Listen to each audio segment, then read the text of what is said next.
Salam, selamat pagi Bapak Ibu dan saudara-saudari semua. Terima kasih kepada Tuhan untuk anugerah kehidupan yang masih kita rasakan sampai saat ini. Bapak Ibu dan saudara-saudari semua, sebelum kita beraktivitas, alangkah baiknya kita berserah diri kepada Tuhan lewat doa dan mendengarkan firman-Nya. Mari kita berdoa. Kasih karunia dan damai sejahtera yang dari Allah Bapa, itulah kiranya yang menyertai hati Bapak Ibu dan saudara-saudari sekalian di dalam Yesus Kristus Tuhan kita. Amin. Bapak Ibu dan saudara-saudari, firman Tuhan yang menjadi renungan buat kita hari ini tertulis dalam kitab Yohanes 3 ayat 16. Begini firman Tuhan. Karena begitu besar kasih Allah akan dunia ini, sehingga Ia telah mengaruniakan anaknya yang tunggal, supaya setiap orang yang percaya kepadanya tidak binasa, melainkan beroleh hidup yang kekal. Bapak, Ibu, dan saudara-saudari semua, ayat ini mungkin salah satu ayat Alkitab yang paling sering kita dengar. Saking seringnya kita kadang mengangguk saja, tanpa benar-benar berhenti dan merenung. Padahal kalau dipikir pelan-pelan, ayat ini dalam banget maknanya.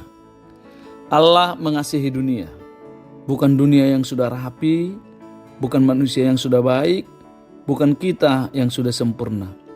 Dunia yang dikasihi Allah adalah dunia yang berantakan, penuh dosa, penuh ego, termasuk aku dan kamu apa adanya. Dan kasih itu bukan cuma diucapkan. Allah memberi. Ia memberikan yang paling berharga, anaknya sendiri. Bukan malaikat, bukan nabi, tapi Yesus satu-satunya. Kasih Allah itu total, gak setengah-setengah. Dan yang sangat menarik dari ayat ini berkata supaya setiap orang yang sudah layak, tapi setiap orang yang percaya. Jadi dia bukan mengatakan setiap orang yang sudah layak, tetapi kepada setiap orang yang percaya. Percaya berarti datang apa adanya. Percaya berarti mengandalkan Yesus, bukan sok kuat sendiri. Percaya berarti berani menyerahkan hidup, meski masih banyak yang kekurangan. Dan janji Tuhan jelas, tidak binasa, tetapi hidup yang kekal. Hidup yang bukan cuma soal nanti di surga, tapi hidup yang dipenuhi pengharapan, makna, dan damai. Mulai sekarang, mungkin kita bisa merenungkan. Hari ini, saat ini kita bisa merasa gagal, lelah, atau merasa jauh dari Tuhan.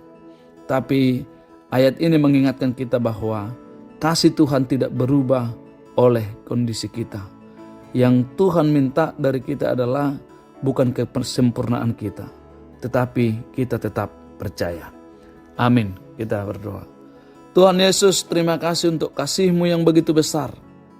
Ajari aku untuk percaya, bahkan saat kami merasa tidak layak, kami mau hidup dalam kasih-Mu hari ini dan seterusnya. Amin. Anugerah Tuhan kita Yesus Kristus dan kasih setia Allah Bapa dan persekutuan Roh Kudus kiranya menyertai-Mu sekalian. Amin.